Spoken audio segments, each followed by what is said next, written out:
ಓಂ ಶ್ರೀ ಗುರು ಸಿದ್ಧಲಿಂಗಾಯ ನಮಃ. ಓಂ ಶಾಕಂಬರ್ಯೇ ನಮಃ. ಸಮಸ್ತ ಪವರ್ ಟಿವಿಯ ವೀಕ್ಷಕ ಬಾಂಧವರಿಗೂ ಶ್ರೀ ಸಿದ್ಧಲಿಂಗೇಶ್ವರ ಗದ್ದಿಗೆ ಮಠದ ಸಕಲ ಭಕ್ತರಿಂದ ಶಿಷ್ಯರೊಂದಕ್ಕೆಲ್ಲ ಈ ಶಾಕಂಬರಿಯ ಪೌರ್ಣಿಮೆಯ ಶುಭಾಶೀರ್ವಾದಗಳನ್ನು ನೀಡುತ್ತಾ ಅತ್ಯಂತ ಈ ಪುಷ್ಯ ಮಾಸದಲ್ಲಿ ನಡೀತಾ ಇರುವ ಈ ಶಾಕಂಬರಿಯ ಪೌರ್ಣಿಮೆ ಅತ್ಯಂತ ವಿಶೇಷವಾದದ್ದು ಮತ್ತು ವಿಶಿಷ್ಟವಾದದ್ದು. ಪ್ರತಿಯೊಬ್ಬ ಈ ವಿಶ್ವದಲ್ಲಿರುವ ಪ್ರತಿಯೊಂದು ಜೀವಿಯೂ ಸಹ ಈ ಶಾಕಂಬರಿಯ ಪೌರ್ಣಿಮೆಯನ್ನು ಆಚರಿಸಬೇಕು ಅಂತಂದು ನಮ್ಮ ಶಾಸ್ತ್ರ, ನಮ್ಮ ಭಾರತದ ಸಕಲ ಶಾಸ್ತ್ರಗಳೂ ಸಹ ಒತ್ತಿ ಹೇಳುತ್ತೆ. ಏಕೆಂದರೆ ನಮ್ಮ ಭಾರತದವರೇ ಅಲ್ಲ, ಇಡೀ ಜಗತ್ತಿನ ಮೇಲೆ ವಾಸಿಸುವ ಅಣುರೇಣು ತೃಣಕಾಷ್ಟಗಳಿಂದ ಪ್ರತಿಯೊಂದು ಜೀವಿಯೂ ಸಹ ಆ ಜಗನ್ಮಾತೆಯನ್ನು ನೆನೆಯಬೇಕು, ಆರಾಧನೆಯನ್ನು ಮಾಡಬೇಕು ಅಂತಂದು. ಏಕೆ ಇಂತಹ ಮಹತ್ವದಾದ ಈ ಶಾಕಂಬರಿಯ ಪೌರ್ಣಿಮೆಯನ್ನು ಯಾವ ರೀತಿಯಿಂದ ನಾವು ಆಚರಿಸಬೇಕು, ಏನನ್ನ ಮಾಡಿದರೆ ಸಕಲ ಶುಭಪ್ರದಗಳನ್ನು ನಾವು ಹೊಂದಬಹುದು. ಈ ಪೌರ್ಣಿಮೆ ವಿಶೇಷವಾಗಿ 2ನೇ ತಾರೀಕು ಜನವರಿ 2026 ಸಂಜೆ 7:10 ಪ್ರಾರಂಭವಾಗಿ 3ನೇ ತಾರೀಕು ಸಂಜೆ 4:30 ಅಂತ್ಯಗೊಳ್ಳುತ್ತೆ. ಹೀಗಾಗಿ ಈ ಪೌರ್ಣಿಮೆಯನ್ನು 3ನೇ ತಾರೀಕು ಜನವರಿ 2026 ಸಕಲರು ಶ್ರದ್ಧಾ ಭಕ್ತಿಗಳಿಂದ ಕೂಡಿ ಶ್ರೀ ಜಗನ್ಮಾತೆ ಶಾಕಂಬರಿಯನ್ನು ಆರಾಧನೆಯನ್ನು ಮಾಡಬೇಕು ಅಂತಂದು ನಮ್ಮ ಸಕಲ ಶಾಸ್ತ್ರಗಳು ಸಹ ತಿಳಿಸ್ತಾ ಹೋಗುತ್ತೆ. ಹಾಗಾದರೆ ಈ ಪೌರ್ಣಿಮೆಯಲ್ಲಿ, ಈ ಪುಷ್ಯ ಮಾಸದ ಪೌರ್ಣಿಮೆಯಲ್ಲಿ, ಅದರೊಳಗೂ ಸಹ ಶನಿವಾರ ಬಂದಂತಹ ಈ ಪೌರ್ಣಿಮೆಯಲ್ಲಿ ನಾವು ಏನನ್ನ ಮಾಡಬೇಕು, ಏನನ್ನ ಮಾಡಿದರೆ ಬೇಗ ಆ ಜಗನ್ಮಾತೆಯ ಕೃಪೆಗೆ ಪಾತ್ರರಾಗಬಹುದು ಎಲ್ಲವನ್ನ ತಿಳಿಯೋಣ ಬನ್ನಿ ವೀಕ್ಷಕರೇ. ಈ ಪುಷ್ಯ ಮಾಸದ ಪೌರ್ಣಿಮೆಯನ್ನ ಶಾಕಂಬರಿ ಪೌರ್ಣಿಮೆ, ಬನದ ಹುಣ್ಣಿಮೆ, ಪುಷ್ಯ ಮಾಸದ ಪೌರ್ಣಿಮೆ ಅಂತಂದೂ ಸಹ ಕರಿತಾ ಹೋಗ್ತೀವಿ. ಹಾಗಾದರೆ ಈ ಬನದ ಹುಣ್ಣಿಮೆ ಅಂತಂದ್ರೆ ಏನು, ಶಾಕಂಬರಿಯ ಪೌರ್ಣಿಮೆ ಅಂದ್ರೆ ಏನು ಅಂತಂದು ಒಂದು ಇತಿಹಾಸವೇ ಇದೆ. ಅದನ್ನು ತಿಳಿದಾಗ ನಮಗಿನ್ನೂ ಸಹ ಈ ಹುಣ್ಣಿಮೆಯ ಸ್ಫೂರ್ತಿ ಬರುತ್ತೆ. ಇಂತಹ ಮಹತ್ವದ ಹುಣ್ಣಿಮೆ ಇದೆಯಲ್ಲ ಅಂತಂದು ನಮಗೂ ನಿಮ್ಮೆಲ್ಲರಿಗೂ ಸಹ ಅಮ್ಮನ ಮೇಲೆ ವಿಶೇಷವಾದ ಭಕ್ತಿ ಉಂಟಾಗ್ತಾ ಹೋಗುತ್ತೆ ವೀಕ್ಷಕರೇ. ಏನಪ್ಪ ಇಂತಹ ಮಹತ್ವ? ಏಕೆಂದರೆ ಉತ್ತರ ಕರ್ನಾಟಕದಲ್ಲಿ ಇದನ್ನು ಬನದ ಹುಣ್ಣಿಮೆ, ಬನಶಂಕರಿಯ ಪೌರ್ಣಿಮೆ ಅಂತಂದು ವಿಶೇಷವಾಗಿ ಬನಶಂಕರಿಯನ್ನು ಸಹ ಆರಾಧನೆಯನ್ನು ಮಾಡ್ತಾ ಬರ್ತೀವಿ. ಬನ ಅಂತಂದರೆ ವನ, ಶಂಕರಿ ಅಂತಂದರೆ ತಾಯಿ ಜಗನ್ಮಾತೆ ಅಂದರೆ ಶಂಕರಿ, ಶಾಖ ಅಂಬರಿ ಅಂತಂದು. ಈ ಶಾಕಾಂಬರಿಯ ಪೌರ್ಣಿಮೆ ಅಂತಂದ್ರೆ ಏನು ಅಂತಂದರೆ, ಶಾಖ ಅಂತಂದರೆ ವಿಶೇಷವಾದ ಎಲ್ಲ ಹಸಿರಿನಿಂದ ಕೂಡಿರುವ ಸೊಪ್ಪು, ತರಕಾರಿಗಳು, ಆಹಾರ ಪದಾರ್ಥಗಳನ್ನು ಸಹ ತಿಳಿಸ್ತಾ ಹೋಗುತ್ತೆ. ಇನ್ನು ಅಂಬರಿ ಅಂತಂದರೆ ಪೋಷಿಸೋಳು, ಅದನ್ನು ರಕ್ಷಣೆಯನ್ನು ಮಾಡುವಳು. ಹೀಗಾಗಿ ತಾಯಿ ಜಗನ್ಮಾತೆ ಶಾಕಂಬರಿ ಸಾಕ್ಷಾತ್ ಅನ್ನಪೂರ್ಣೇಶ್ವರಿಯ ಸ್ವರೂಪವೇ ಆಗಿದ್ದಾಳೆ. ಯಾಕಪ್ಪ ಇದನ್ನ ಅನ್ನಪೂರ್ಣೇಶ್ವರಿ, ಶಾಕಂಬರಿ, ಬನಶಂಕರಿ ಅಂತಂದೇಳಿ ಕರಿತೀವಿ ಅಂತಂದರೆ, ನಾವು ವಿಶೇಷವಾಗಿ ದೇವಿ ಮಹಾತ್ಮೆಗೆ ಹೋದರೆ ಅದರೊಳಗೆ ಹೇಳುತ್ತೆ, ಭೂಯಚ್ಚ ಶತವಾರ್ಷಿಕ್ಯ ಮನಾಮೃಷ್ಟ ನಂಬಿಸಿ ಮುನಿಭಿಃ ಸಂಸ್ತುತಾಃ ಭೂಮೋ ಸಂವಹಿಷ್ಯಾಮಿ ಯೋನಿಜಾಃ ತತಃ ಶತಹಂ ನೇತ್ರೇಣ ನಿರೀಕ್ಷಾಶ್ಯಾಂ ಮನಿಂ ಮುನೀನಂ ಕೀರ್ತಿಷ್ಯಂತಿ ಮನುಜಾಃ ಶತಾಕ್ಷೀಮಿತಿ ಮಾಂ ತತಃ ತತೋಹಮಖಿಲಂ ಲೋಕಾತ್ ದೇವ್ಯಾಃ ಶಾಕಂಬರೀತಿ ವಿಖ್ಯಾತಂ ಅಂತಂದು ತಾಯಿ ಜಗನ್ಮಾತೆನೇ ಸಹ ಹೇಳ್ತಾ ಇದ್ದಾಳೆ. ಏನಂತಂದರೆ, ಸಾಕ್ಷಾತ್ ಭೂಲೋಕದಲ್ಲಿ ನಾನು ಶಾಕಂಬರಿ ಅಂತಂದೇ ವಿಖ್ಯಾತಲಾಗ್ತೀನಿ, ಶತಾಕ್ಷಿ ಅಂತಂದೇ ಸಹ ವಿಖ್ಯಾತಲಾಗ್ತೀನಿ ಅಂತಂದೇಳಿ ಆ ಜಗನ್ಮಾತೆ, ಆ ಲಲಿತಾ ತ್ರಿಪುರ ಸುಂದರಿ, ಅಖಿಲಾಂಡ ಕೋಟಿ ಬ್ರಹ್ಮಾಂಡ ನಾಯಕಿಯಾದ ಜಗನ್ಮಾತೆ ಹೇಳ್ತಾ ಇದ್ದಾಳೆ. ಒಂದಾನೊಂದು ಕಾಲದಲ್ಲಿ ದುರ್ಗಮಾಸುರ ಎಂಬ ಮಹಾನ್ ಅಸುರ ಸಾಕ್ಷಾತ್ ಬ್ರಹ್ಮದೇವರಿನಿಂದ ಅನುಗ್ರಹವನ್ನ, ವರವನ್ನ ಪಡೆದುಕೊಂಡು ಇಡೀ ದೇವತೆಗಳನ್ನ, ಇಡೀ ಎಲ್ಲ ಲೋಕದಲ್ಲೂ ತನ್ನ ಅಸುರತ್ವದ ಅಟ್ಟಹಾಸವನ್ನ ಮೆರೆಯುತ್ತಾ ಈ ಭೂಲೋಕದಲ್ಲಿ ವಿಶೇಷವಾಗಿ ಋಷಿಗಳನ್ನ, ಮುನಿಗಳನ್ನ ಮತ್ತು ಎಲ್ಲ ಮಾನವ ಜಾತಿಯಿಂದ ಹಿಡಿದು ಎಲ್ಲ ಪ್ರಾಣಿ ಸಂಕುಲಗಳನ್ನ ನೋಯಿಸಬೇಕು ಅಂತಂದು ಏನಪ್ಪ ಮಾಡಿದ ಅಂತಂದ್ರೆ, ಇಡೀ ವರ್ಷಧಾರಣೆ ಉಂಟಾಗಲಿದ್ದಂಗೆ ಜಲವನ್ನೆಲ್ಲ ಸಹ ಬತ್ತಿಸಿಬಿಟ್ಟ. ಅದು ಎಷ್ಟು 100 ವರ್ಷಗಳು ಸಹ ಅತ್ಯಂತ ಭೀಕರವಾದ ಬರಗಾಲ ಉಂಟಾಯಿತು. ನೀವೆಲ್ಲ ಯೋಚನೆ ಮಾಡಿ ವೀಕ್ಷಕರೇ, ಒಂದು ದಿನ ನಮಗೆ ನೀರು ಸಿಗಲಿಲ್ಲ ಅಂತಂದ್ರೆ ಇಡೀ ನಾವು ಸರ್ಕಾರವನ್ನ ಶಾಪವನ್ನ ಹಾಕ್ತೀವಿ. ಈ ಸರ್ಕಾರ ಎಂಥದು, ಕುಡಿಲಿಕ್ಕೆ ನೀರು ಕೊಡ್ತಾ ಇಲ್ಲ, ಮನೆಗೆ ನೀರು ಬಿಡ್ತಾ ಇಲ್ಲ ಅಂತಂದೇಳಿ ಎಲ್ಲರೂ ಸಹ ಶಾಪವನ್ನು ಹಾಕ್ತೀವಿ. ಇದರೊಳಗೆ ಒಂದು ದಿನ ಅಲ್ಲ, ಇಂತಹ 100 ವರ್ಷ ಶತವಾರ್ಷಿಕ ಅಂತಂದು ಹೇಳ್ತಾ ಇದ್ದಾಳೆ. ಅಂದರೆ 100 ವರ್ಷ ಬರಲಿಲ್ಲ. ಹೀಗಾಗಿ ಎಲ್ಲ ದನ ಕರುಗಳಿಂದ ಹಿಡಿದು ಸಕಲ ಪ್ರಾಣಿ ಸಂಕುಲದಿಂದ ಹಿಡಿದು ಇಡೀ ಮಾನವ ಜಾತಿ, ಇಡೀ ಋಷಿ ಮುನಿಗಳು, ಸಾಧು ಜನಗಳು ಎಲ್ಲರೂ ಸಹ ಅಮ್ಮನನ್ನ ಮೊರೆ ಇಡ್ತಾ ಹೋದ್ರು. ಏಕಂತಂದ್ರೆ ಇಲ್ಲಿ ದೇವತೆಗಳಿಂದಲೂ ತಮ್ಮ ಎಲ್ಲ ಶಕ್ತಿಗಳನ್ನ ಇಂತಹ ದುರ್ಗಮಾಸುರ ಕಸಿದುಕೊಂಡು ಬಿಟ್ಟಿದ್ದಾನೆ. ವರ್ಣನ ಶಕ್ತಿಯಿಂದ ಹಿಡಿದು ಇಂದ್ರನ ಶಕ್ತಿಯಿಂದ ಹಿಡಿದು ಎಲ್ಲವನ್ನು ಸಹ ಕಲಿಸಿಕೊಂಡು ತಾನೇ ಸ್ವರ್ಗಾಧಿಪತಿಯಾಗಿ, ತ್ರಿಲೋಕಾಧಿಪತಿಯಾಗಿ ಆ ದುರ್ಗಮಾಸುರ ಮೆರೀತಾ ಇದ್ದಾನೆ. ಇಂತಹ ಇದರೊಳಗೆ ನೋಡಿ, ಪ್ರತಿಯೊಂದು ಜೀವಿಗಳು ಸಹ, ಎಲ್ಲ ಋಷಿ ಮುನಿಗಳು ಸಹ ಸೇರಿ ಒಕ್ಕೊರಲಿಂದ ನೋಡಿ, ಒಂದು ದಿನಕ್ಕೆ ನಾವು ಎಲ್ಲ ಇಷ್ಟು ಇದನ್ನು ಮಾಡ್ತೀವಿ. ಇನ್ನು 100 ವರ್ಷದ ಬರಗಾಲ ಪ್ರತಿಯೊಂದು ಪೂರ್ತಿ ಆ ನದಿ, ಹಳ್ಳ ಕೊಳ್ಳದಲ್ಲಿ ಮತ್ತು ಇಡೀ ಪ್ರಾಣ ಸಂಕುಲದಲ್ಲಿ ಇಡೀ ಹೊರಗಳೆಲ್ಲ ಸಹ ಬತ್ತಿ ಹೋಗ್ಬಿಡ್ತಾ ಇದ್ದಾವೆ. ಯಾಕಂತಂದ್ರೆ ಅಂತಹ 100 ವರ್ಷದಲ್ಲಿ ಎಲ್ಲ ಗಿಡಗಳು ಸಹ ಬತ್ತಿ ಹೋಗಿದ್ದಾವೆ. ಅಂದ್ರೆ ನೀರು ಇಲ್ಲ, ಇತ್ತೆಗೆ ಏನಾದರೂ ಗೆಡ್ಡೆ ಗೆಣಸುಗಳು, ಸೊಪ್ಪು ತರಕಾರಿಗಳನ್ನಾದ್ರೂ ತಿಂದು ಬದುಕೋಣ ಅಂತಂದ್ರೆ ಅವನ್ನೂ ಸಹ ಇಲ್ಲ. ಹೀಗಾಗಿ ಇಡೀ ಪ್ರಾಣ ಸಂಕುಲಗಳಿಂದ ಹಿಡಿದು ಇಡೀ ಮಾನವ ಜಾತಿನೇ ಸಹ ಎಲ್ಲವೂ ಸಹ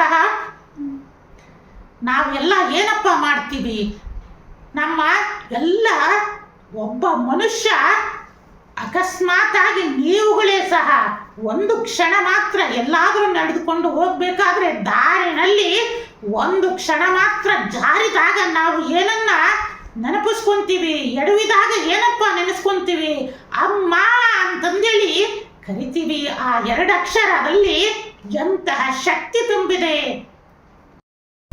ಅಮ್ಮ ಅಂತಂದೇಳಿ ಇಡೀ ಪ್ರಾಣಿ ಸಂಕುಲದಿಂದ ಹಿಡಿದು ಇಡೀ ಮಾನವರಿಂದ ಹಿಡಿದು ಸಕಲ ದೇವಾನು ದೇವತೆಗಳು ಸಹ ಯಾರನ್ನ ಕರೀತಾ ಇದ್ದಾರೆ?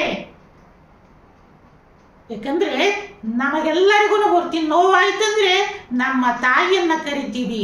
ಹೀಗಾಗಿ ಇಡೀ ಜಗತ್ತಿಗೆ ನೋವು ಉಂಟಾಗ್ತಾ ಇದೆ. ಇದು ಒಂದರ ನೋವಲ್ಲ, ಒಂದು ಕುಟುಂಬದ ನೋವಲ್ಲ, ಒಬ್ಬರ ನೋವಲ್ಲ, ಇಡೀ ಜಗತ್ತಿನ ಆರ್ತನಾದದಿಂದ ಇಡೀ ಜಗತ್ತು ಯಾರನ್ನ ಕರೀತಾ ಇದೆ ಅಂತಂದ್ರೆ ನಾವೆಲ್ಲ ಅಸಮರ್ಥರಾಗಿದ್ದೇವೆ. ತಾಯೇ, ಈಗ ನಿನ್ನ ಸಹಾಯ ಬೇಕಾಗಿದೆ, ನೀನು ಬಂದು ನಮ್ಮನ್ನ ಪೊರೆಯಬೇಕು ಅಂತಂದೇಳಿ ಇಡೀ ಋಷಿ ಮುನಿಗಳ ಕುಲಗಳು, ಇಡೀ ಮಾನವ ಜಾತಿ, ಇಡೀ ದೇವಗಣಗಳು ಸಹ ಯಾರನ್ನ ಮೊರೆ ಹೋಗ್ತಾ ಇದೆ ಅಂತಂದ್ರೆ ಇಡೀ ಅಖಿಲಾಂಡ ಕೋಟಿ ಬ್ರಹ್ಮಾಂಡ ನಾಯಕಿಯಾದ ಜಗನ್ಮಾತಾ ಲಲಿತಾ ತ್ರಿಪುರ ಸುಂದರಿ ಮಹಾಕಾಮೇಶ್ವರಿಯನ್ನ ಮೊರೆ ಹೋಗ್ತಾ ಇದ್ದಾರೆ. ಎಲ್ಲರೂ ಸಹ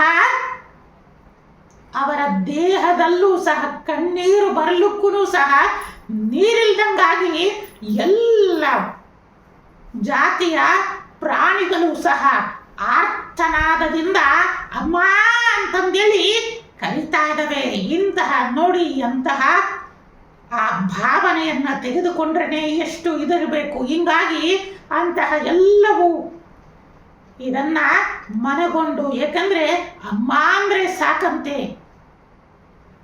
ಓಡೋಡಿ ಬಂದು ಮಗುವನ್ನ ಎತ್ತಿ ಮುದ್ದಾಡ್ತಾಳೆ ಅಮ್ಮ. ಅಂತಹ ಆ ಜಗನ್ಮಾತೆ ಕರುಣಾಮಯ್ಯಾದ ಲಲಿತಾ ತ್ರಿಪುರ ಸುಂದರಿ ಮಹಾಕಾಮೇಶ್ವರಿ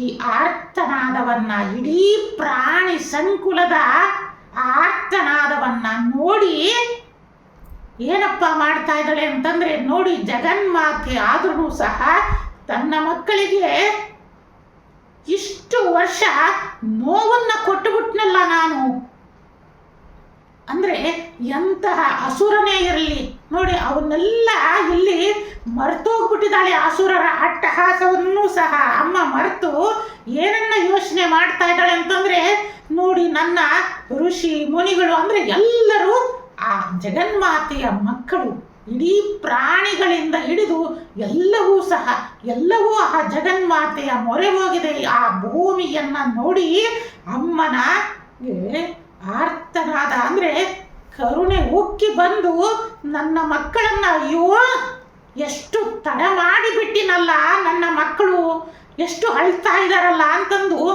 ಓಡೋಡಿ ಬಂದು ಅಮ್ಮ ಆ ಮಕ್ಕಳು ಅಳೋದನ್ನ ನೋಡಿ ತನ್ನ ದೇಹಗಳಲ್ಲೇ ನೋಡಿ ಎಂತಹ ಮಗು ಒಂದು ಕಣ್ಣಲ್ಲಿ ನೀರು ಬಂತಂದ್ರೆ ಅಮ್ಮನ ಎರಡು ಕಣ್ಣಲ್ಲಿ ನೀರು ಬರುತ್ತಂತೆ. ಹಿಂಗಾಗಿ ಅಮ್ಮ ಇಡೀ ತನ್ನ ದೇಹವನ್ನೇ ಸಹ ಶತಾಕ್ಷಿ ಅಂದ್ರೆ 100 ಕಣ್ಣುಗಳಲ್ಲಿ ಅಮ್ಮ ಕಣ್ಣನ್ನ ನೀರು ಹಾಕ್ತಾ ಇದ್ದಾಳಂತೆ.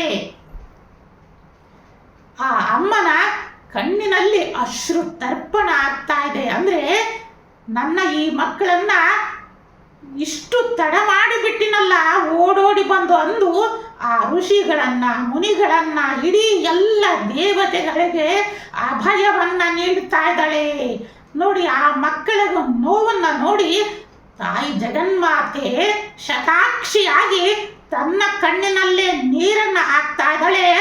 ಆ ಅಶ್ರು ತರ್ಪಣಗಳೇ ಸಹ ಭೂಮಿಯ ಮೇಲೆ ಬಿದ್ದಾಗ ಇಡೀ ಸಾಗರ, ನದಿ, ಕೆರೆ, ಕೊಳ್ಳಗಳು ಸಹ ಇಡೀ ವರುಣನ ವೃಷ್ಟಿಯಾಗುತ್ತೆ. ಏಕೆಂದ್ರೆ ನೋಡಿ ಇಲ್ಲಿ ಅಸುರ ತಾನು ವರುಣನ ಅಂದ್ರೆ ಮೇಘಗಳೇ ಆಗಬಾರದು, ವರುಣನ ವೃಷ್ಟಿ ಆಗಬಾರದು ಅಂತಂದೇಳಿ ಎಂತಹ ಬುದ್ಧಿಯನ್ನ ಉಪಯೋಗಿಸಿದ್ರು ಸಹ ಅದಕ್ಕಿಂತಲೂ ಹೆಚ್ಚಿನ ಬುದ್ಧಿಯನ್ನ ಸಾಕ್ಷಾತ್ ಜಗನ್ಮಾತೆ ಅನುಗ್ರಹವನ್ನ ಮಾಡಿದಾಳೆ. ಅದಕ್ಕೋಸ್ಕರ ನಾವು ಹೇಳ್ತಾ ಇರ್ತೀವಿ ಏನಪ್ಪಾ ಅಂತಂದ್ರೆ, ಮಾನವನ ಪ್ರಯತ್ನ ಎಲ್ಲಿ ನಿಲ್ಲುತ್ತೋ, ಎಲ್ಲಿ ಶರಣಾಗ್ತಾನೋ ಅವನು ಅಂತಃಕರಣದಿಂದ ಶುದ್ಧನಾಗಿ ಅಲ್ಲಿ ದೈವ ಪ್ರಯತ್ನ ಪ್ರಾರಂಭವಾಗುತ್ತೆ ವೀಕ್ಷಕರೇ.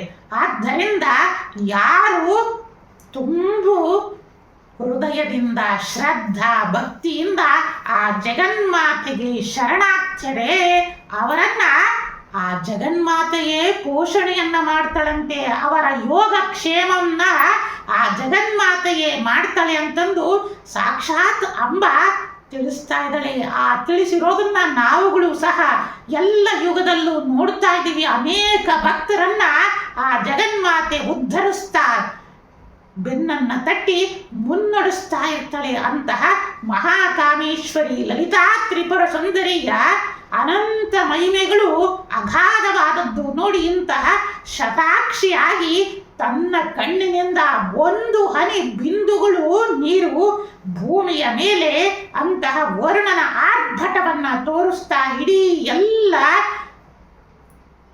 ಭೂಮಂಡಲದಲ್ಲೇ ಜಲದ ವೃಷ್ಟಿ ತುಂಬ ಹರಿಯುತ್ತೆ. ಇದರಿಂದ ಇಡೀ ಪ್ರಕೃತಿ ಜಗನ್ಮಾತೆಯಿಂದ ಹಚ್ಚ ಹಸಿರಾಗಿ ಕಂಗೊಳಿಸುತ್ತೆ. ಇಡೀ ಎಲ್ಲ ಜೀವಿಗಳು ಅಮ್ಮನನ್ನ ಸ್ಮರಿಸಿ ಅಮ್ಮನಿಗೆ ಕೃತಾರ್ಥರಾಗ್ತಾ ಹೋಗ್ತಾರೆ. ಅಮ್ಮ ನಿಮ್ಮಿಂದ ನಾವೆಲ್ಲರೂ ಸಹ ಬದುಕುಳಿದ್ವಿ ಅಂತಂದೇಳಿ ಆ ಜಗನ್ಮಾತೆಯನ್ನ ಪ್ರತಿಯೊಂದು ಜೀವಿಗಳು ಸಹ ಕೃತಜ್ಞತೆಯನ್ನ ಅರ್ಪಣೆಯನ್ನ ಮಾಡ್ತಾ ಹೋಗ್ತಾರೆ. ಇಂತಹ ಶತಾಕ್ಷಿ ಶಾಕಂಬರಿಯಾಗಿ ಅಮ್ಮ ಇಡೀ ಭೂಲೋಕದ ಎಲ್ಲ ಜನರಿಗೆ ಅಭಯವನ್ನ ನೀಡಿ ಮತ್ತೆ ಪ್ರಕೃತಿಯನ್ನ ರಕ್ಷಣೆಯನ್ನ ಮಾಡಿದ ಆವಿರ್ಭವಿಸಿದ ಶುಭ ದಿನವೇ ಈ ಬನದ ಹುಣ್ಣಿಮೆ ಆಗಿದೆ. ಈ ಪುಷ್ಯ ಮಾಸದ ಪೌರ್ಣಿಮೆ ಆಗಿದೆ. ಇಂತಹ ಪುಷ್ಯ ಮಾಸದ ಪೌರ್ಣಿಮೆಯಂದು ನಾವು ನೀವೆಲ್ಲರೂ ಸೇರಿ ಆ ಜಗನ್ಮಾತೆ ಶಾಕಂಬರಿಯನ್ನ ಆರಾಧನೆಯನ್ನ ಮಾಡಬೇಕು ಅಂತಂದು ಸಹ ಸನಾತನ ಧರ್ಮದ ಶಾಸ್ತ್ರಗಳೆಲ್ಲವೂ ಸಹ ತಿಳಿಸ್ತಾ ಇದೆ. ಎಂತಹ ಮಹತ್ವ ಉಳ್ಳದ್ದಲ್ವಾ ವೀಕ್ಷಕರೇ. ನೋಡಿ, ಸಾಕ್ಷಾತ್ ಜಗನ್ಮಾತೆ ಅನ್ನಪೂರ್ಣೇಶ್ವರಿ, ಶಾಕಂಬರಿ, ಬನಶಂಕರಿ, ಈಗ ಸಾವಿರಾರು ಹೆಸರುಗಳಿಂದ ಕರೆಯಲ್ಪಡುವ ಜಗನ್ಮಾತೆ ಲಲಿತಾ ತ್ರಿಪುರ ಸುಂದರಿ ಶಾಕಂಬರಿಯಾಗಿ ಅವತಾರವನ್ನ ತಾಳಿದ ಇಂತಹ ಶುಭ ದಿನದಲ್ಲಿ ನಾವುಗಳು ಏನಪ್ಪ ಮಾಡಬೇಕು, ಏನನ್ನ ಮಾಡಬೇಕು ಅಂತಂದ್ರೆ, ಈ ಶುಭ ದಿನದಲ್ಲಿ ಶನಿವಾರದಂದು, ಅದರೊಳಗೂ ಸಹ ಶನಿವಾರ ಬರ್ತಾರಿಂದ ಈ ಶಾಕಂಬರಿಯ ವ್ರತವನ್ನ ಮಾಡುವವರು ಸಹ ವಿಶೇಷವಾಗಿ ಬ್ರಾಹ್ಮಿ ಮುಹೂರ್ತದಲ್ಲಿ ಎದ್ದು ಅಭ್ಯಂಜನ ಸ್ನಾನಾದಿಗಳನ್ನ ಮಾಡಿ ಗುರುಗಳಿಂದ ಆಶೀರ್ವಾದವನ್ನ ಪಡೆದು ಗುರುಗಳಿಂದ ಶಾಕಂಬರಿಯ ಮಂತ್ರೋಪದೇಶವನ್ನ ತೆಗೆದುಕೊಂಡು ಅನುಗ್ರಹದಿಂದ ಆ ದಿನ ಶಾಕಂಬರಿಯ ಜಪ ತಪಾದಿಗಳನ್ನ ಮಾಡಬೇಕು.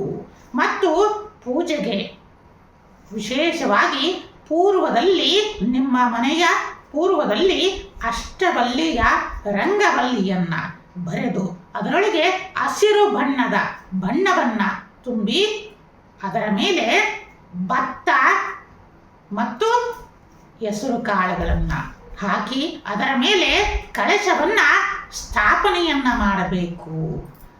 ಕಳಶವನ್ನ ಸ್ಥಾಪನೆಯನ್ನ ಮಾಡಿ ಅಮ್ಮನಿಗೆ ವಿಶೇಷವಾಗಿ ಹಸಿರು ಬಣ್ಣದ ವಸ್ತ್ರಗಳನ್ನ, ಹಸಿರು ಬಣ್ಣದ ಬಳೆಗಳನ್ನು ಸಹ ಸಮರ್ಪಣೆಯನ್ನ ಮಾಡಿ ಅಮ್ಮನಿಗೆ ವಿಶೇಷವಾಗಿ ಸೊಪ್ಪು ತರಕಾರಿಗಳಿಂದ ಇದಾದ ನೈವೇದ್ಯಗಳನ್ನ ಅರ್ಪಣೆಯನ್ನ ಮಾಡೋದು ಮತ್ತು ಸೊಪ್ಪು ತರಕಾರಿಗಳಿಂದ ಅಲಂಕಾರವನ್ನ ಮಾಡೋದರಿಂದ ವಿಶೇಷವಾದ ಅನುಗ್ರಹ ಉಂಟಾಗ್ತಾ ಬರುತ್ತೆ. ಏಕೆಂದ್ರೆ ಶಾಸ್ತ್ರಗಳಲ್ಲಿ ಅಮ್ಮನನ್ನ ಸಾಕ್ಷಾತ್ ಅನ್ನಪೂರ್ಣೇಶ್ವರಿ ಅಂತಂದೂ ಸಹ ಕರಿತಾ ಹೋಗ್ತೀವಿ. ಆದ್ದರಿಂದ ಈ ದಿನದಲ್ಲಿ ನಾವು ಮಾಡುವಂತಹ ಸಕಲ ಅನ್ನದಾನಾದಿಗಳು 7 ಜನ್ಮದ ದಾರಿದ್ರ್ಯವನ್ನೇ ನಾಶ ಮಾಡುತ್ತೆ ಅಂತಂದು ಸಹ ತಿಳಿಸುತ್ತೆ ವೀಕ್ಷಕರೇ. ಆದ್ದರಿಂದ ಈ ದಿನ ನಾವು ಮಾಡುವ ಅನ್ನದಾನಾದಿಗಳು ಮತ್ತು ಶಾಖದ ದಾನಗಳು ಅಂದರೆ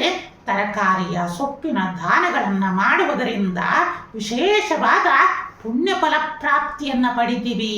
ಮತ್ತು ಈ ದಿನದ ವ್ರತವನ್ನ ಮಾಡುವುದರಿಂದ ಶನಿ ಶಾಂತಿಯೂ ಸಹ ಉಂಟಾಗ್ತಾ ಹೋಗುತ್ತೆ. ಮತ್ತು ಪುಷ್ಯ ಮಾಸದ ಪೌರ್ಣಿಮೆಯೂ ಸಹ ಬಂದಿರುವುದರಿಂದ ಜಾತಕದಲ್ಲಿ ಉಂಟಾಗಿರುವ ಯಾರ ಜಾತಕದಲ್ಲಿ ಶನಿ ಮತ್ತು ರಾಹುವಿನ ಸಂಯೋಗದಿಂದ ಶಾಪಗ್ರಸ್ತ ಯೋಗ ಆಗಿರುತ್ತೆ, ಅಂತಹ ದೋಷಗಳೂ ಸಹ ಕ್ಷಣ ಮಾತ್ರದಲ್ಲಿ ನಿವಾರಣೆಯನ್ನ ಮಾಡುತ್ತೆ ಅಂತಂದೂ ಸಹ ಶಾಸ್ತ್ರಗಳು ಸಹ ತಿಳಿಸ್ತಾ ಹೋಗ್ತವೆ. ಆದ್ದರಿಂದ ಶಾಸ್ತ್ರೋಕ್ತವಾಗಿ ಗುರುಗಳಿಂದ ಮಂತ್ರೋಪದೇಶವನ್ನ ತೆಗೆದುಕೊಂಡು ಶ್ರೀಚಕ್ರದ ಆರಾಧನೆಯನ್ನ ಮಾಡೋದು, ಇಲ್ಲ ಈಗ ತಿಳಿಸಿದ ಕಳಶದವನ್ನ ಇಟ್ಟು ಅಮ್ಮನನ್ನ ಆಹ್ವಾನೆಯನ್ನ ಮಾಡಿ ಓಂ ರೀಂ ಶಾಕಂಬರಿಗೆ ನಮಃ ಈ ಮಹಾಮಂತ್ರವನ್ನ ಶ್ರದ್ಧಾ ಪೂರ್ವಕವಾಗಿ ಜಪವನ್ನ ಮಾಡಿ ಅಮ್ಮನಿಗೆ ವಿಶೇಷವಾಗಿ ಬಿಲ್ವ ದಳಗಳಿಂದ ಅರ್ಚನೆಯನ್ನ ಮಾಡುವುದರಿಂದ ವಿಶೇಷ ಪುಣ್ಯ ಫಲಪ್ರಾಪ್ತಿಯನ್ನ ಪಡಿತಾ ಹೋಗ್ತೀರಾ.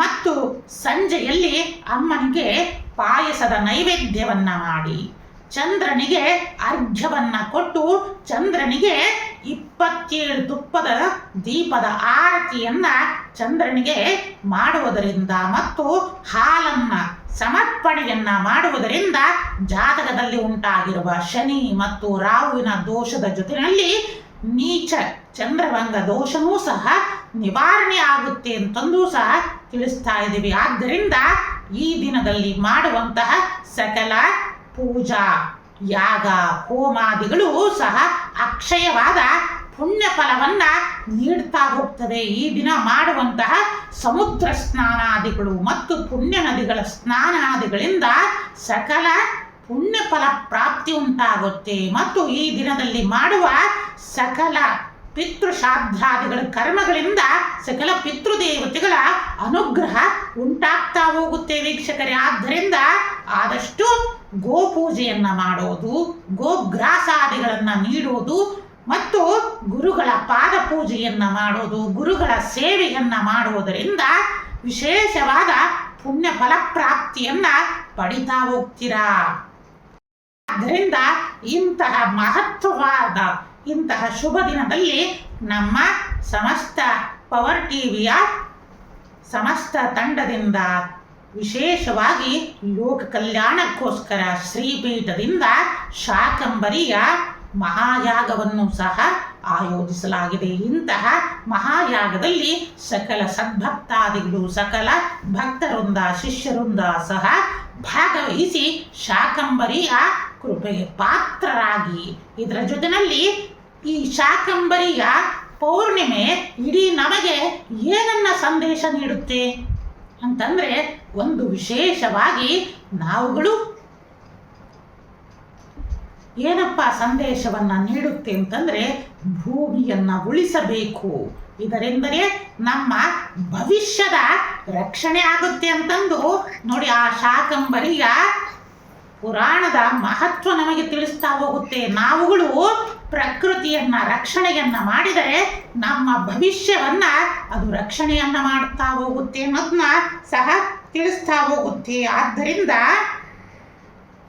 ಏನಪ್ಪ ತಿಳಿಸ್ತೆ ಅಂತಂದ್ರೆ, ಶಾಕಂಬರಿಯ ಭಕ್ತನಾಗುವುದರ ಜೊತೆಯಲ್ಲಿ ಪ್ರಕೃತಿಯ ರಕ್ಷಕನಾಗುವಂತಂದು ಸಹ ಶ್ರೀಪೀಠದಿಂದ ಸಕಲ ಭಕ್ತರಿಗೂ ಸಹ ತಿಳಿಸ್ತಾ ಇದ್ದೀವಿ. ಏನಪ್ಪ ಅಂತಂದ್ರೆ, ಶಾಕಂಬರಿಯ ಭಕ್ತನಾಗು, ಪ್ರಕೃತಿಯ ರಕ್ಷಕನಾಗು. ಈ ತತ್ವವನ್ನ ನಾವುಗಳು ಅಳವಡಿಸಿಕೊಂಡರೆ ವಿಶೇಷವಾದ ಪ್ರಕೃತಿಯ ಅನುಗ್ರಹ ನಮ್ಮ ಮೇಲೆ ಉಂಟಾಗ್ತಾ ಹೋಗುತ್ತೆ. ನೋಡಿ, ಶಾಕಂಬರಿ ಅಂತಂದ್ರೆ ಯಾರು? ಸಾಕ್ಷಾತ್ ಆ ಜಗನ್ಮಾತೆ, ಪ್ರಕೃತಿ ಮಾತೆ ಅವಳು. ಹಿಂಗಾಗಿ ನಾವುಗಳು ಹಸಿರನ್ನ ರಕ್ಷಣೆಯನ್ನ ಮಾಡಬೇಕು. ಏಕೆಂದ್ರೆ ಕಾಲಜ್ಞಾನದ ಪ್ರಕಾರ ಜಾಗತಿಕ ತಾಪಮಾನ ಇನ್ನೇನು ಕೆಲವೊಂದು 8-10 ವರ್ಷಗಳಲ್ಲಿ ಉಂಟಾಗ್ತಾ ಹೋಗುತ್ತೆ. ಆದ್ದರಿಂದ ಆದಷ್ಟು ನಾವು ಹಸಿರನ್ನ ಉಳಿಸಬೇಕು, ಹಸಿರನ್ನ ಬೆಳೆಸಬೇಕು. ಆದ್ದರಿಂದ ಇದು ಪ್ರತಿಯೊಬ್ಬ ಭಕ್ತರ, ಪ್ರತಿಯೊಬ್ಬ ವೀಕ್ಷಕರ ಕರ್ತವ್ಯವೂ ಆಗಿದೆ. ಆದ್ದರಿಂದ ತಾವುಗಳು ಎಲ್ಲೇ ಹೋದ್ರೂ ಸಹ ನೀವುಗಳು ತಿನ್ನುವಂತಹ ಹಣ್ಣಿನ ಬೀಜಗಳನ್ನ ಆಯಾಯ ಪ್ರದೇಶಗಳಲ್ಲಿ ಹಾಕಿ ಬಂದರೆ ಸಾಕು. ಆ ಮಳೆಗಾಲದಲ್ಲಿ ಆ ಬೀಜಗಳು ಮೊಳೆತು ಹೆಮ್ಮರವಾಗಿ ಬೆಳೆಯುತ್ತೆ. ಎಲ್ಲ ಪಶು ಪ್ರಾಣಿ ಪಕ್ಷಿಗಳಿಗೆ ಅದು ನೆರಳನ್ನ ಕೊಡ್ತಾ ಹೋಗುತ್ತೆ. ಇದರಿಂದ ಪ್ರಕೃತಿಯ ರಕ್ಷೆಯನ್ನ ಮಾಡಿದಂತಹ ಪುಣ್ಯವೂ ಸಹ ಸಕಲರಿಗೂ ಸಹ ಸಿಗ್ತಾ ಹೋಗುತ್ತೆ ಅನ್ನೋದನ್ನು ಸಹ ಮತ್ತೆ ನಿಮ್ಮೆಲ್ಲರಿಗೂ ಸಹ ತಿಳಿಸುತ್ತಾ, ಈ ಶಾಕಂಬರಿಯ ಪೌರ್ಣಿಮೆಯಲ್ಲಿ ನಾವುಗಳು ಶಾಸ್ತ್ರದಲ್ಲಿ ತಿಳಿಸಿರುವಂತೆ ಎಲ್ಲ ಪೂಜೆ ಹೋಮಾದಿಗಳನ್ನು ಮಾಡುವುದರ ಜೊತೆಯಲ್ಲಿ ಪ್ರಕೃತಿಯ ರಕ್ಷಣೆಯನ್ನು ಮಾಡೋಣ, ಪ್ರಕೃತಿಯನ್ನ ಉಳಿಸೋಣ, ಬೆಳೆಸೋಣ ಅನ್ನೋದನ್ನು ಸಹ ತಿಳಿಸುತ್ತಾ ಸಕಲ ಸದ್ಭಕ್ತಾದಿಗಳು ಸಹ ಈ ಮಹಾಯಾಗದಲ್ಲಿ ಭಾಗವಹಿಸಿ ಅಂತಂದು ಸಹ ನಿಮ್ಮೆಲ್ಲರಿಗೂ ಸಹ ತಿಳಿಸುತ್ತಾ, ಜಗನ್ಮಾತೆಯಾದ ಶಾಕಂಬರಿ ದೇವಿ ಪರಮದಯಾಳುವಾದ ಶ್ರೀ ಸಿದ್ಧಲಿಂಗೇಶ್ವರರು, ಜಗನ್ಮಾತೆಯಾದ ಇಷ್ಟಕಾಮೇಶ್ವರಿಯು ಸಕಲರಿಗೂ ಸನ್ಮಂಗಳವನ್ನ ದಯಪಾಲಿಸಿರುವ ಜೊತೆಯಲ್ಲಿ ಸಮಸ್ತ ಪವರ್ ಟಿವಿಯ ವೀಕ್ಷಕ ಬಾಂಧವರಿಗೂ ಮತ್ತು ಸಮಸ್ತ ಪವರ್ ಟಿವಿಯ ಸಮಸ್ತ ಕುಟುಂಬಕ್ಕೂ ಸಹ ಮತ್ತು ಇಡೀ ಸಮಸ್ತ ಲೋಕಗಳಿಗೂ ಸಹ ಪರಿಪೂರ್ಣ ಅನುಗ್ರಹದ ಜೊತೆಯಲ್ಲಿ ಸಮಸ್ತ ಸನ್ಮಂಗಳವನ್ನ ದಯಪಾಲಿಸಲಿ ಅಂತಂದು ಶುಭಾಶೀರ್ವಾದವನ್ನ ನೀಡ್ತಾ ಇದ್ದೀವಿ. ಓಂ ನಮಃ ಶಿವಾಯ. ಸಮಸ್ತ ಪವರ್ ಟಿವಿಯ ವೀಕ್ಷಕ ಬಾಂಧವರಿಗೂ ಶ್ರೀ ಸಿದ್ಧಲಿಂಗೇಶ್ವರ ಗದ್ದುಗೆ ಮಠದ ಸಕಲ ಭಕ್ತವೃಂದ ಶಿಷ್ಯವೃಂದಕ್ಕೆಲ್ಲ ಶುಭಾಶೀರ್ವಾದಗಳನ್ನು ನೀಡುತ್ತಾ, ಕಾಲಜ್ಞಾನ ಅಂತಂದರೆ ಒಂದು ವೈಜ್ಞಾನಿಕವಾದ ವಿಜ್ಞಾನವಾದದ್ದು. ಇದು ಗ್ರಹಗತಿಗಳ ಆಧಾರದ ಮೇಲೆ ನಿಂತಿರುವ ಒಂದು ವೈಜ್ಞಾನಿಕ ಶಾಸ್ತ್ರವಾಗಿದೆ. ಇಂತಹ ಕಾಲಜ್ಞಾನವನ್ನು ಕೆಲವೊಂದು ಕಡೆಯಲ್ಲಿ ಜ್ಯೋತಿಷ್ಯ ಶಾಸ್ತ್ರ, ಭವಿಷ್ಯ ಶಾಸ್ತ್ರ ಹೀಗೆಲ್ಲ ಕರೆದರೂ ಸಹ ಇಡೀ ವಿಶ್ವಕ್ಕೆ ಮಾತೃಸ್ಥಾನದಲ್ಲಿ ನಿಲ್ಲುವಂತಹ ಶಾಸ್ತ್ರ ಯಾವುದು ಅಂತಂದರೆ ಕಾಲಜ್ಞಾನ. ಅದು ನಮ್ಮ ಭಾರತದಿಂದ ಬಂದಂತಹ ಅತ್ಯಮೂಲ್ಯವಾದ ಶಾಸ್ತ್ರವಾಗಿದೆ. ಇಂತಹ ಕಾಲಜ್ಞಾನದಿಂದ ಹಲವಾರು ರಾಜ ಕುಟುಂಬಗಳು ಸಹ ಪ್ರಸಿದ್ಧಿಯನ್ನು ಹೊಂದಿ ಇತಿಹಾಸ ಪುಟದಲ್ಲಿ ಸೇರಿ ಹೋಗಿದೆ. ಇಂತಹ ಕಾಲಜ್ಞಾನವನ್ನು ಶ್ರೀಪೀಠದಿಂದ ನಮ್ಮ ಪವರ್ ಟಿವಿಯ ಮಾಧ್ಯಮದ ಮೂಲಕ ಇಡೀ ಜಗತ್ತಿಗೆ ಕಾಲಕಾಲಕ್ಕೆ ತಿಳಿಸುತ್ತಾ, ನಾಡಿನ ರೈತರಿಗೂ ನಮ್ಮ ಸೈನಿಕರಿಗೂ ಮತ್ತು ಅನೇಕರಿಗೂ ನೊಂದು ಬೆಂದಂತಹ ಅನೇಕ ಭಕ್ತರಿಗೂ ಸಹ ಮಾರ್ಗದರ್ಶನವನ್ನು ನೀಡ್ತಾ ಬರ್ತಾ ಇದ್ವಿ. ಮೊನ್ನೆ ಕಳೆದ ವಾರ್ಷಿಕ ಭವಿಷ್ಯದಲ್ಲಿ 2026ರ ವಾರ್ಷಿಕ ಭವಿಷ್ಯದಲ್ಲಿ ನಾವುಗಳು ತಿಳಿಸಿದ್ವಿ, ಸ್ವಿಟ್ಜರ್ಲೆಂಡ್ನಲ್ಲಿ ಅನೇಕ ಅನಾಹುತಗಳು ಸಹ ಉಂಟಾಗ್ತಾ ಹೋಗುತ್ತೆ ಅಂತಂದು ಸಹ. ಅದರಂತೆಯೇ ಜನವರಿ 1ರಂದು ಉಗ್ರಗಾಮಿಗಳ ಕೃತ್ಯದಿಂದ ಸುಮಾರು 40ಕ್ಕೂ ಹೆಚ್ಚು ಜನಗಳು ಸಜೀವ ದಹನವನ್ನು ಹೊಂದಿದ್ರು ಸ್ವಿಟ್ಜರ್ಲೆಂಡ್ನಲ್ಲಿ. ಇಂತಹ ಘೋರ ಕೃತ್ಯವೂ ಸಹ ಉಂಟಾಯಿತು. ಆದರೆ ಸನಾತನ ಪರಂಪರೆಯಲ್ಲಿ ಕಾಲಜ್ಞಾನದ ಮೂಲಕ ಇಂತಹ ದೇಶಗಳಲ್ಲಿ ಸಹ ಅನಾಹುತಗಳು ಉಂಟಾಗ್ತಾ ಇದ್ವು ಅಂತಂದು ನಮ್ಮ ಹಿಂದಿನ ಅನೇಕ ಋಷಿಮುನಿಗಳು ಸಹ ತೋರಿಸಿಕೊಟ್ಟಿದ್ದಾರೆ ತಮ್ಮ ಜ್ಞಾನಗಳಿಂದ. ಅಂತಹ ಮಹತ್ವವಾದ ನಮ್ಮ ಭಾರತದ ಭವ್ಯ ಭೂಮಿಯ ಇಂತಹ ವೈಜ್ಞಾನಿಕ ಪರಂಪರೆಯಲ್ಲಿ ಹುಟ್ಟಿದ ನಮ್ಮ ಭಾರತೀಯರು ಸಹ ಇಂತಹ ಕಾಲಜ್ಞಾನವನ್ನು ಪ್ರತಿಯೊಬ್ಬರೂ ಸಹ ತಮ್ಮ ಜೀವನದಲ್ಲಿ ಅಳವಡಿಸಿಕೊಂಡು ಇತಿಹಾಸ ಪುರುಷರಾಗಿ ಅಂತಂದು ಸಹ ನಮ್ಮ ಪವರ್ ಟಿವಿಯ ಮೂಲಕ ನಿಮ್ಮೆಲ್ಲರಿಗೂ ಸಹ ತಿಳಿಸ್ತಾ ಇದ್ದೀವಿ. ನಿಮ್ಮ ಪ್ರತಿಯೊಂದು ಬದುಕು ಸಹ ಆದರ್ಶಮಯವಾಗಿ ಆಗಲಿ, ನಮ್ಮ ಭಾರತೀಯರು ಇಡೀ ವಿಶ್ವಕ್ಕೆ ಮಾದರಿಯಾಗಲಿ, ನಿಮ್ಮ ಜೀವನ ಸಾರ್ಥಕತೆಯ ಕಡೆ ನಡೀತಾ ಹೋಗಲಿ ಅಂತಂದು ಸಹ ನಿಮ್ಮೆಲ್ಲರಿಗೂ ಸಹ ಶುಭಾಶೀರ್ವಾದಗಳನ್ನು ತಿಳಿಸುತ್ತಾ, ನಮ್ಮ ಭವ್ಯ ಭಾರತ ಪರಂಪರೆಯ ಸಕಲ ಶಾಸ್ತ್ರಗಳನ್ನು ಉಳಿಸೋಣ, ಬೆಳೆಸೋಣ, ಮತ್ತೆ ಇದರ ಜೊತೆಯಲ್ಲಿ ಮುಂದಿನ ಪರಂಪರೆಗೂ ಸಹ ಅಧ್ಯಯನಕ್ಕೆ ಸಿಗಲಿ ಅಂತೂ ಸಹ ಹಾರೈಸೋಣ ಅಂತಂದು ನಿಮ್ಮೆಲ್ಲರಿಗೂ ಸಹ ಶುಭಾಶೀರ್ವಾದವನ್ನು ತಿಳಿಸುತ್ತಾ, ಪರಮದಯಾಳು ಶ್ರೀ ಸಿದ್ಧಲಿಂಗೇಶ್ವರರು ಜಗನ್ಮಾತೆಯಾದ ಇಷ್ಟಗಾಮೀಶ್ವರಿಯು ಸಕಲರಿಗೂ ಸನ್ಮಂಗಳವನ್ನು ಉಂಟು ಮಾಡಲಿ ಅಂತಂದು ಶುಭಾಶೀರ್ವಾದವನ್ನು ನೀಡ್ತಾ ಇದ್ದೀವಿ. ಓಂ ನಮಃ ಶಿವಾಯ.